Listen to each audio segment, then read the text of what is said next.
गोष्ट दादानी काढली आणि त्याला उत्तर मी द्यावं असं कोणी सांगितलं?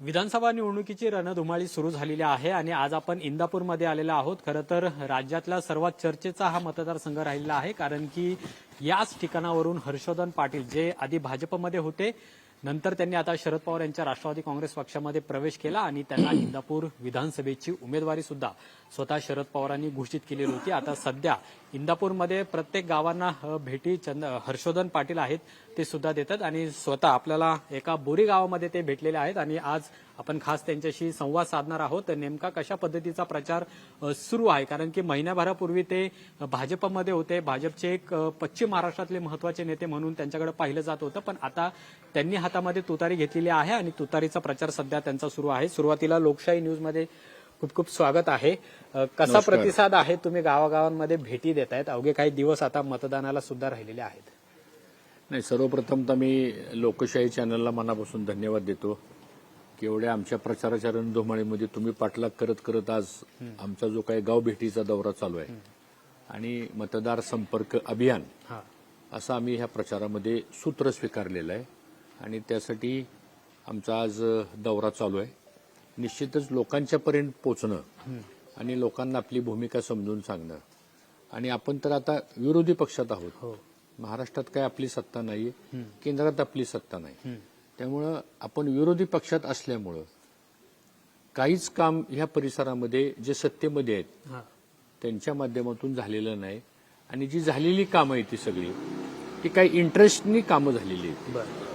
त्या कामाच्या पाठीमागं काम करण्यापेक्षा सुद्धा दुसराच काहीतरी त्याच्यामध्ये त्यांचा इंटरेस्ट आहे आणि हे मी सांगत नाही, पण जर आपण इथं सगळीकडे जर फिरून बघितलं तर लोकांची ती चर्चा आपल्याला ऐकायला मिळेल.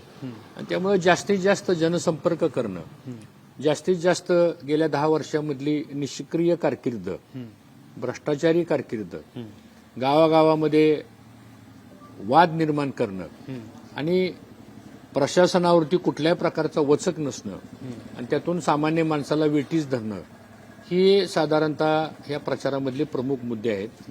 10 वर्षामध्ये कुठलीही एखादी संस्था या तालुक्यामध्ये काढली नाही.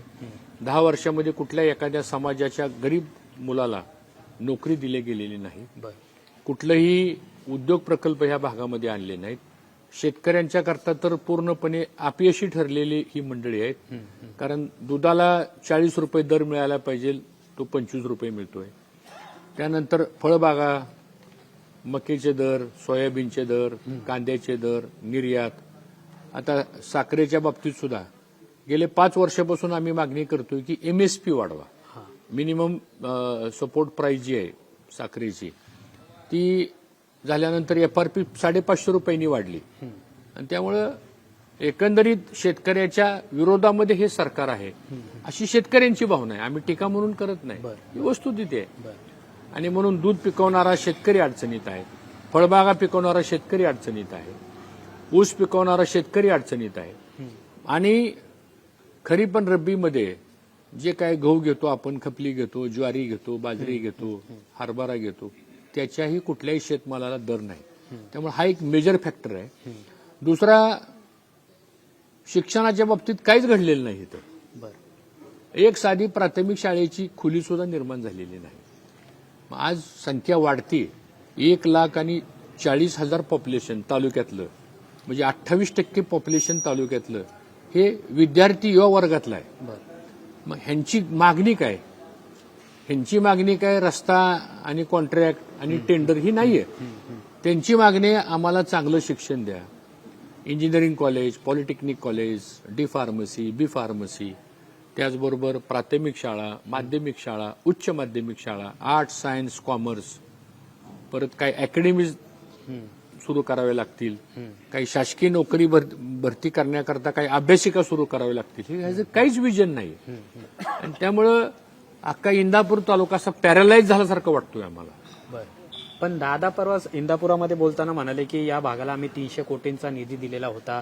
तुम्ही भाजपसोबत असताना खूप वेगवेगळी पदं तुम्हाला दिली आणि या भागामध्ये पैसा सुद्धा तुमच्या माध्यमातून आणला गेला, तरी सुद्धा तुम्ही पलीकडे गेला, म्हणजेच शरद पवार यांच्या सोबत गेला, अशी एक टीका केलेली आहे. आणि एक शब्द त्यांनी वापरला की दल बदलू नेते तुम्ही आहात, सारखे पक्ष बदलतात, जिथं सत्ता असेल तिकडे तुम्ही जाताय.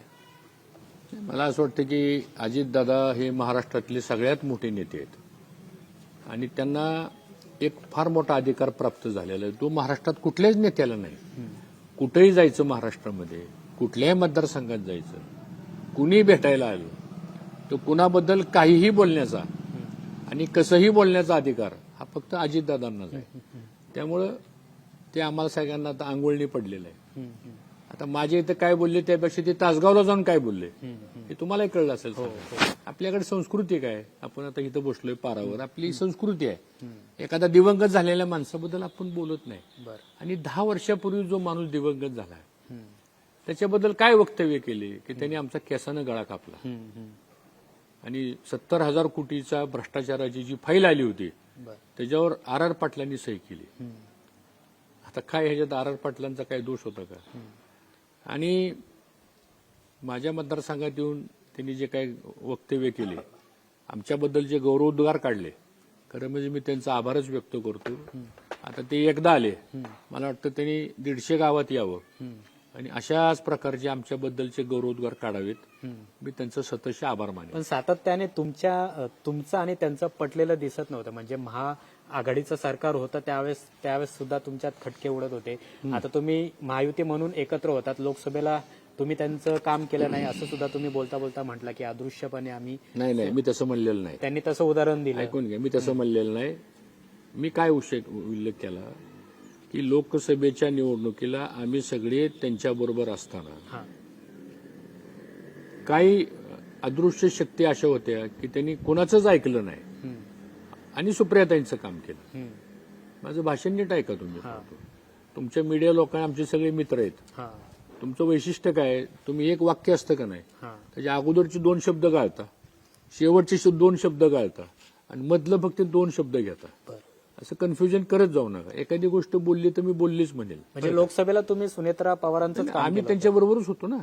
तो काय प्रश्न आहे. आता प्रचारात तो मुद्दा काढताय सातत्याने. आता त्यांनी काय मुद्दा काढायचा, प्रत्येक गोष्ट दादानी काढली आणि त्याला उत्तर मी द्यावं असं कोणी सांगितलंय? तुमच्या मतदारसंघामध्ये येऊ आपण. तुमच्या मतदारसंघामध्ये तुम्हाला उमेदवारी मिळाल्यानंतर राष्ट्रवादी काँग्रेस शरद पवार यांच्या पक्षामध्ये बऱ्याच प्रमाणात नाराजी पसरलेली होती. फुटीचं एक चित्र त्या ठिकाणी निर्माण झालेलं होतं. अजूनही मागे हटायला ते नेते तयार नाहीये. तर नेमकं काय याचा फटका तुम्हाला बसेल असं वाटतंय? आदरणीय पवार साहेबांचा राष्ट्रवादी काँग्रेस पक्ष हा फार मजबूत पक्ष आहे. तो लोकांचा पक्ष आहे, तो जनतेचा पक्ष आहे, तो सगळ्या जाती धर्मांचा पक्ष आहे आणि त्या पक्षाचा जनाधार एवढा मोठा आहे की पवारसाहेब सांगतील ती पूर्व दिशा मानणारा तो मतदार आहे, मानणारा तो कार्यकर्ता आहे. त्यामुळे निश्चितच या सगळ्या गोष्टीचा विचार होऊनच 20 तारखेला मतदान होईल. नाही, पण आता हे जे काही 3 प्रमुख नेते म्हटले जातात की इंदापूरमध्ये त्यांनी तुमच्या विरोधातली भूमिका घेतलेली आहे, एका नेत्यांनी अपक्ष निवडणुकीला सामोरे जात आहेत, तर याचा फटका तुम्हाला नाही बसणार असं वाटतं तुम्हाला? एक मिनिट, त्यांचे माझे काही व्यक्तिगत भांडण नाहीये.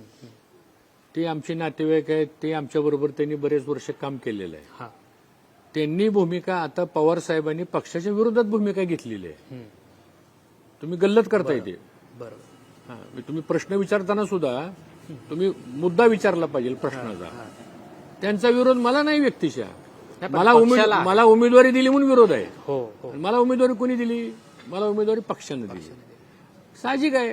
आता राष्ट्रवादी काँग्रेस पक्ष पवार साहेबांच्याकडे विनिंग जागा मिळवणारा हा पक्ष महाराष्ट्रात असल्यामुळं कदाचित 1800 लोकांनी अर्ज केले पक्षाकडे. आमच्या वाट्याला जागा किती आल्या पक्षाला? 87 जागा आल्या. मग 1800 लोकांनी अर्ज केल्यानंतर त्याच्यातले जवळजवळ 1700 लोक तर नाराज झाले का नाही झाले नाराज? त्यामुळे साहजिक जागा एक असते, इच्छुक अनेक असतात आणि त्यामुळे त्यांची नाराजी माझ्याबद्दल नाहीये. त्यांची नाराजी त्यांना तिकीट का मिळालं नाही म्हणून आहे. पण ते आरोप करताना तुमचं नाव घेऊनच करतायत की आता यांना मला तिकीट उमेदवारी मिळालं. दिली हां. म्हणून आम्ही नाराज आहोत आणि त्यामुळे आम्ही दुसरा वेगळा निर्णय घेतो असं म्हणजे हे सगळे नेते बोलतायत आता उघडपणे. हे तर बघा. मतांमध्ये तुम्हाला त्याचा फटका बसेल असं वाटतंय का? म्हणजे असं आहे की शेवटी या सगळ्या गोष्टीला उत्तर कोण देणार आहे? या सगळ्या गोष्टीचा विचार जनता करेल बरं. आणि ह्या सगळ्या गोष्टीला उत्तर ही जनताच देणार आहे. तुम्ही आणि मी उत्तर देणार नाही. तुम्ही मला प्रश्न विचारणार आणि मी तुम्हाला उत्तर देणार. बरं. पण खरं उत्तर ह्याला कोण देणार आहे? ह्याला खरं उत्तर इंदापूर तालुक्यातला स्वाभिमानी, पवार साहेबांना मानणारा, अन्यायाच्या विरुद्ध वाचा फोडणारा आणि चांगल्याला चांगलं म्हणणारा, नीतिमत्तेनं, चांगल्या विचारानं जो माणूस वागतो त्याच्या मागं समाज जातो, त्याच्या मागं सर्व लोक जातात. ही महाराष्ट्र ही संतांची भूमी आहे. महाराष्ट्र सुसंस्कृत राज्य आहे. बरोबर. आपण त्या महाराष्ट्र राज्यातला हा इंदापूरचा एक मतदारसंघ आहे. त्यामुळे अशा सगळ्या ज्या काही घटना घडतायत, मतदार जनता हे शांतपणे ह्या सगळ्या गोष्टी बघत असतात, ऑब्झर्व्ह करतात लोक सगळे. आणि माझी तर निवडणूक आहे ना इथली, ही जनतेने हातात घेतलेली निवडणूक आहे. बरं. त्यामुळे जनता ठरवेल. आणि ह्याचं जे उत्तर तुम्हाला जे अपेक्षित आहे ना, हे उत्तर मी देऊ शकत नाही. हे उत्तर जनता देईल आणि ती जनता 20 तारखेला मतदान करून 23ला निकाल लागल्यानंतर पुन्हा आपण भेटू आणि मग तुमच्या प्रश्नाचं उत्तर जे आहे ना, तुम्हाला ह्या टायमिंगला 23ला मी तुम्हाला दिलं. मध्यंतरी तुम्ही भाजपमध्ये होता त्यावेळेस तुम्ही बोलताना पुण्यामध्येच म्हणाला होता की आता मला शांतपणे झोप लागते. ही सुद्धा तर आता- एक मिनिट, ही सुद्धा तुमच्या मीडिया लोकांनी केलेली मिस्टेक आहे. बरं. मी भाषणामध्ये काय म्हणलं होतं की तळेगावला कार्यक्रम चालला होता एका हॉटेलच्या उद्घाटनाचा आणि तिथे सगळ्या पक्षाचे लोक होते. तर तिथं आमदार सुनील शेळके होते. ते भाषणामध्ये काय बोलले? खरं म्हणजे तुम्ही काय करता, म्हणजे आमचे मित्र आहे सगळे तुम्ही. नाही, मगाशी तुम्ही सांगितलं. हो ना, ते पण हे पण जसं तुम्ही मागाशी त्या अदृश्य हाताचं बोलला ना, तसं हे पण सांगतो तुम्हाला मी. ऑन रेकॉर्ड असायला पाहिजे हे. तिथं मी भाषण असं केलं की सुनील शेळके असं म्हणाले की मी कायम भाजपमध्ये होतो आणि ऐन वेळेस मला उमेदवारी नाकारली आणि मला राष्ट्रवादीचं तिकीट मिळालं आणि मी आमदार झालो. आणि तुम्ही काँग्रेसमध्ये होता आणि तुम्हाला तिकीट नाकारलं आणि तुम्ही भाजपमध्ये गेला आणि तुमचा पराभव झाला. त्याला उत्तर मी काय दिलं की मी भाजपमध्ये गेलेलो आहे, मला कसली चिंता नाही, तुम्ही तुमची काळजी घ्या, मला काही प्रॉब्लेम नाही म्हणलं, कुठलाच प्रॉब्लेम नाही. आणि त्यामुळं मी कुठं जरी असलो तरी मला शांत झोप लागते. आता मला झोप लागते का नाही हे तुम्ही सांगू शकत नाही, मी सांगेल ना मला झोप लागते का नाही लागते. सध्याच्या ऐकून घ्या ना. मग त्या वाक्यात सुद्धा तुम्ही काय केलं, पहिलं सगळं गाळलं, शेवटचं सगळं गाळलं आणि मधलं फक्त मला शांत झोप लागते आणि त्याचा नॅरेटिव्ह काय सेट केला. तर असं काही करू नका. जी वस्तुस्थिती असते ती मांडा. त्यामुळे तशी चिंता करायची काहीही गरज नाही. आणि मी कुठल्याही राजकारणामध्ये कुठलीही गोष्ट पर्सनली कधीच घेत नाही, कधीच घेत नाही. फक्त आमचं तुमच्या मार्फत एकच म्हणणं असं आहे की जी वस्तुस्थिती असते ती लोकांच्या समोर आपण मांडावी, एवढीच मी नाही. भरतशांच्या नाराजी दूर करण्यासाठी सुद्धा शरद पवार स्वतः आलेले होते. तर या भेटीमध्ये नेमकं काय घडलं? त्यांची नाराजी आहे ती दूर झालेली आहे का? असं आहे, हे सगळे नेते मंडळी जी आहेत हे सगळे पवार साहेबाला मानणारे आहेत. आणि पवार साहेबांनी तर जाहीर भाषणामध्ये सांगितलं की हर्षवर्धन पाटलांना पक्षामध्ये येण्याचा आग्रह मी धरला, मी त्यांना पक्षात प्रवेश दिला आणि मी त्यांना उमेदवारी दिली. त्यामुळे साहजिकच आहे, पवार साहेबांनी जेवढे कोणी इच्छुक होते त्या सगळ्याला त्यांनी समजून सांगितलं आणि पवार साहेबांचा शब्द कोणी मोडणार नाही. आणि माझंही तेच म्हणणं आहे की निवडणुका काय उद्या संपतील 15 दिवसामध्ये, ते काय दर 5 वर्षाला निवडणूक असते. पण पवार साहेबांना कोणी सोडून जाऊ नये हे त्यांच्या बी हिताचं नाही आणि पक्षाच्या दृष्टीने सुद्धा ते गरजेचं आहे. इंदापूरमध्ये तुम्ही परिवर्तन घडणार असं म्हणताय, तर सध्याची सगळी परिस्थिती पाहता इंदापूरमधली तुम्हाला काय परिवर्तन अपेक्षित आहे जे तुम्ही मतदारांना सांगताय? नाही, आम्हाला एकच परिवर्तन ह्याच्यामध्ये अपेक्षित आहे की गेल्या 10 वर्षामधली निष्क्रिय कारकीर्द, कुठलाही प्रकल्प ह्या तालुक्यामध्ये आला नाही, कुठल्याही एखाद्या समाजाच्या गोरगरीब माणसाला एकही नोकरी लागली नाही, कुठल्या संस्था निर्माण झाल्या नाही, शेतकऱ्यांच्या करता काही केलेलं नाही. मंत्री असून सुद्धा आणि आमदार असून सुद्धा तुम्ही तर दुग्ध विकास खात्याचे मंत्री होते, आमचे इथले लोकप्रतिनिधी. बरोबर. या तालुक्यात 5 लाख लिटर दूध आहे. एखादी 5 लाख लिटरची डेअरी एखादा प्रकल्प काढायला पाहिजे होता. काय अवघड नव्हतं. रोजगार मिळाला असता, 2 पैसे जरा जास्त मिळाले असते. आणि सगळ्यात महत्वाचं म्हणजे की खुनशी राजकारण झालंय ह्या तालुक्यामध्ये. म्हणजे आता समजा जर मी एखाद्याच्या घरी गेलो प्रचाराला आणि त्यांनी जर फोटो काढला माझा, काढतात लोक फोटो, लगेच संध्याकाळी त्याच्यावर दबाव येतो. त्याच्यावर का? त्यांचा कशाला? लोकशाही आहे. हे आता पण सुरू आहे. चालू आहे, रोज चालू आहे, रोज. ठीक आहे, हे सगळ्या लोकांना परिपाठ झालेलं आहे. आणि आता अन्याय करण्याचा घडा आता भरलेला आहे. आणि सगळ्यात महत्वाचा निवडणुकीतला एक महत्वाचा मुद्दा असा आहे, ज्या पवार साहेबांनी तुम्हाला छत्रपती कारखान्यामध्ये संचालक केलं, चेअरमन केलं, पीडीसी बँकेत संचालक केलं, चेअरमन केलं, तुम्हाला पक्षातनं 6 वर्षाकरता हकलपट्टी तुमची झाली, तुम्हाला पुन्हा पवार साहेबांनी पक्षात घेतलं 6 महिन्यात, जिल्हा परिषदेचं तिकीट दिलं, जिल्हा परिषदेचं अध्यक्ष केलं, 2 वेळा आमदारकी दिली, राज्यमंत्री पद दिलं, पालकमंत्री पद दिलं. आणि ज्यावेळेस पवार साहेबांचं नेतृत्व अडचणीत आलं, एका फटक्यात तुम्ही पवार साहेबांना सोडून गेला. म्हणजे असं दैवत म्हणून काय उपयोग आहे?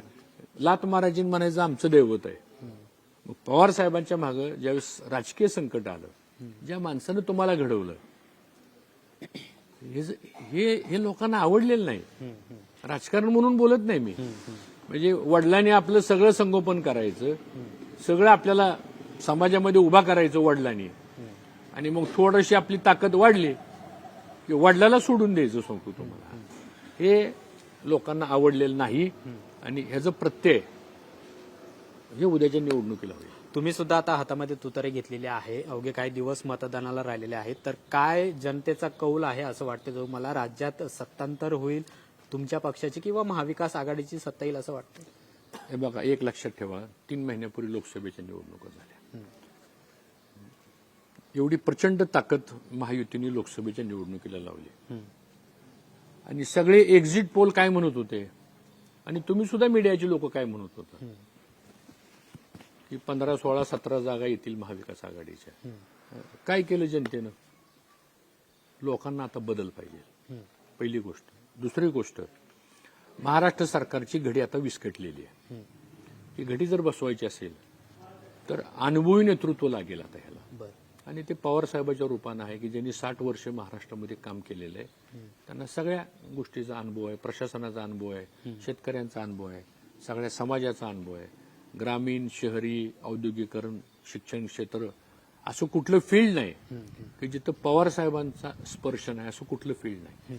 आणि आज लोकांना एकच आशेचं किरण आहे की काँग्रेस, उद्धव ठाकरे साहेब, म्हणजे बाळासाहेब ठाकरेंची उद्धव ठाकरे शिवसेना आणि पवार साहेबांचे राष्ट्रवादी, हे जे कॉम्बिनेशन आहे ना, हे लोकांना कॉम्बिनेशन आवडलेलं आहे. आणि लोकांना असं वाटतं की आता ह्यांना 10 वर्ष दिली ना, आता तुम्ही हे विसरू नका हो, ह्यांना 10 वर्ष सत्ता दिली. 2014 ते 2024 पर्यंत तुम्हाला राज्याची सत्ता मिळाली. तुम्हाला असं काय नाही की मिळालेली नाही म्हणून. जसं आता इथं सुद्धा तुमची कॅपॅसिटी आहे का नाही ह्याबद्दल बोलणार नाही, पण तुम्हाला जनतेने 10 वर्ष आमदार केलं ना. 10 वर्ष आमदार केलं तुम्हाला. हा, भले काय करा न करा, काही केलं तर नाही, पण 10 वर्ष केलं ना आमदार. आता लोकांना असं वाटतं की आता बदल झाला पाहिजे. मी आपल्याला दाव्यानं सांगतो, महाराष्ट्रामध्ये महाविकास आघाडीचं सरकार हे चांगल्या मताधिक्यानं निवडून येणारे आता काय फार लांब दिवस नाहीयेत. ठीक आहे, निवडणूक म्हणले की स्पर्धा असते, संघर्ष असतो, कुठलीच निवडणूक सोपी नसती, कोणाचा ओव्हर कॉन्फिडन्स नाही. पण एकंदरीत मतदारांचा टोन जर बघितला आपण, शेवटी मतदान ते करणार आहे. तो मी जरी म्हणलं माझ्या गावात 10,000 मतदान आहे, 10,000 मतदान मी अमक्याला करेल, नाही, खालचा मतदार ठरवतो कोणाला मत द्यायचंय. आज महाविकास आघाडीची सत्ता येईल अशी. तुम्ही म्हणताय सत्ता येणार आहे, तर महाविकास आघाडीचा मुख्यमंत्री नेमका कोण असेल, काय तुम्हाला वाटते? तुम्हाला सुद्धा स्वतःला मुख्यमंत्री नाही पदावर बसणं? नाही, तसलं काय, अशा कुठल्या मुख्यमंत्र्याच्या पदाच्या अपेक्षेने वगैरे आम्ही कोणी करत नाही. पवार साहेबांनी एक स्टेटमेंट देऊन टाकलेलं आहे की अगोदर पहिल्यांदा आपल्याला 145चा आकडा पार पडायचा आहे. ते झाल्यानंतर सगळे पक्षाचे नेते मंडळी वरती एकत्र बसतील आणि त्यातनं फॉर्म्युला निघेल. शेवटी मुख्यमंत्री कोण ह्यापेक्षा सुद्धा सरकार महाविकास आघाडीचं आणणं ही आज काळाची गरज आहे आणि त्यासाठी आम्ही सर्व कार्यकर्ते जीवाचं रान करू आणि सरकार आणण्याचा प्रयत्न करू. तुमच्यावर एक सातत्याने टीका केली जाते की जिथं सत्तेचं वारं वाहतं तिकडं तुम्ही जाता. तसं हे काही खरंय? नाही. असं नाहीये काय. कुठल्या सत्तेकडे आम्ही गेलो? आम्ही इंदापूर तालुक्यातल्या जनतेचा जो विषय असतो तो आम्ही स्वीकारतो. तुम्ही माझी सगळी निवडणुकीची तुम्ही आलेख बघा. त्यामुळं जनता श्रेष्ठ आहे. सत्तेपेक्षा आणि पक्षापेक्षा जनता श्रेष्ठ आहे. आणि आज सुद्धा सगळ्या जनतेचा आग्रह असा आहे की महाविकास आघाडी आपल्याला आणायची, तुतारी हे चिन्ह आपल्याला निवडून आणायचंय. त्या प्रवाहामध्ये राहावं लागतं. ज्यावेळेस तुम्ही भाजप सोडण्याच्या तयारीमध्ये होता त्यावेळेस चंद्रशेखर बावनकुळे असं म्हणाले की राजकारणात थोडासा संयम ठेवावा लागतो, पक्ष सगळं काही देतो. तर हा संयम ठेवण्यामध्ये तुम्ही कमी पडला भाजपमध्ये का नेमकं काय झालं जेणेकरून तुम्हाला हाती तुतारी घ्यावी लागली? नाही, आता हे विषय सगळे जुने विषय ते होऊन गेले. पण एक गोष्ट सांगतो मी देवेंद्र फडणवीस साहेबांच्याकडे गेलो. त्यांची माझी 2 तास प्रदीर्घ चर्चा झाली. सगळ्या विषयावर चर्चा झाली. आणि मी ज्यावेळेस काँग्रेसमध्ये मंत्री होतो, ज्यावेळेस ते पहिल्यांदा आमदार झाले, तुम्हाला एक गोष्ट सांगतो, व्यक्तिगत माझे संबंध पक्ष सत्ता राजकारण सोडून माझ्या अनेक लोकांशी व्यक्तिगत चांगले संबंध आहेत. तसे देवेंद्र फडणवीसांचे माझे चांगले संबंध आहेत. काल होते, आज आहेत आणि उद्या राहतील. राजकीय विचारधारणा वेगळी असू शकते. आणि महाराष्ट्रामध्ये मी 10 वर्ष संसदीय कार्यमंत्री होतो.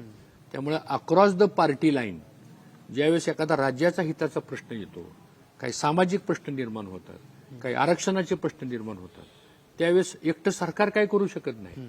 त्यावेळेस सगळ्या पक्षांना अशा विषयामध्ये बरोबर घ्यावं लागतं. तर तो रोल मी 10 वर्ष संसदीय कार्यमंत्री असताना पार पाडलेला आहे. आणि त्यामुळे ह्या सगळ्या नेते मंडळींची माझे व्यक्तिगत संबंध चांगले आहेत. कोणाची आमची कटुता नाहीये. घरगुती संबंध आमचे चांगले आहेत. आणि फडणवीस साहेबांची ज्यावेळेस आम्ही सगळी चर्चा केली आणि मग शेवटी ते म्हणले, शेवटी तुमचा सर्व्हायवलचा प्रश्न आहे, जागा तर काही इंदापूरची मी सोडू शकत नाही, तुम्हाला काय निर्णय घ्यायचा ते घ्या, आमच्या त्याला तुम्हाला शुभेच्छा आहेत. ही सगळी चर्चा करूनच मग मी पवार साहेबांना भेटलो. एक आणि त्यामुळे तुम्ही बारकाईने बघा, मी कुठलीही भूमिका घेताना माझ्याकडे क्लॅरिटी असते. मी असं अंधारात कुठली गोष्ट ठेवत नाही. आणि त्यामुळं चर्चा करूनच आम्ही हा निर्णय घेतला.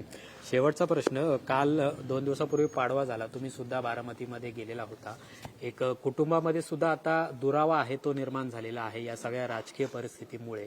तर याचा पुढचा अध्याय नेमका काय असेल पवार कुटुंबियांमधला असं तुम्हाला वाटतं? कारण की काल भाऊबीज झाली तेव्हा सुद्धा एक पवार कुटुंब वेगळीकडे होतं, अजित पवार यांचं कुटुंब वेगळं पाहायला मिळालेलं होतं. हा जो नात्यातला दुरावा आहे याचं पुढचं काय होईल असं वाटतं? नाही, मला असं वाटतं की राजकारण आणि नाती हे 2 प्रवाह वेगळे.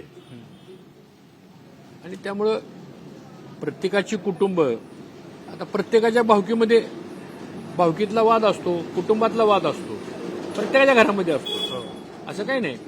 त्यामुळे त्याचं रिलेशन राजकारणासाठी आणि राजकारणाचं रिलेशन कुटुंबासाठी असं कधी येत नाही. आणि शेवटी त्या कुटुंबाचे आणि त्या पक्षाचे प्रमुख पवार साहेब आहेत. शेवटी he is the senior person. त्यामुळं त्यांच्या नेतृत्वाखाली चालेल सगळं. बारामतीमध्ये काय होईल म्हणजे अस्तित्वाची लढाई आहे अजितदादांसाठी, त्याच ठिकाणी तुमच्या पक्षाचे उमेदवार योगेंद्र पवार आहेत. निश्चितच तिथं तुम्ही जावई आहात बारामतीचे. निश्चितच तिथं आमच्या उमेदवाराचं काम जोरात चाललेलं आहे. आणि तिथल्या मतदारांनी कालच्या लोकसभेला दाखवून दिलं. मग पुढे अजित पवारांचं काय असणार राजकीय अस्तित्व? आता ती मला कशाला, तुम्ही त्यांना विचारलं पाहिजे.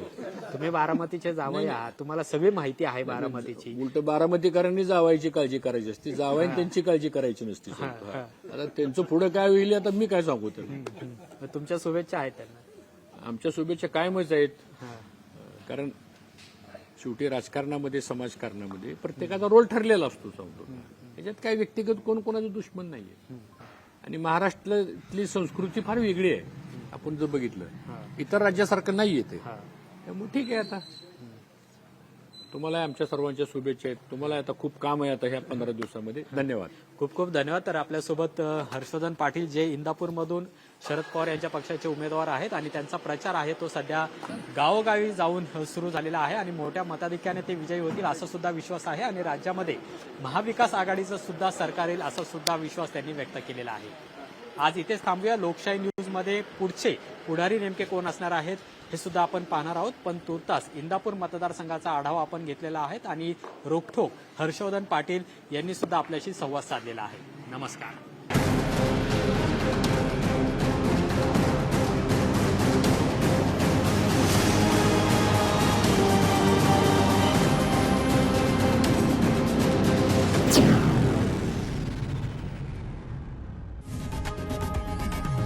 लोकशाही मराठी ऐका, पहा, जागरूक रहा.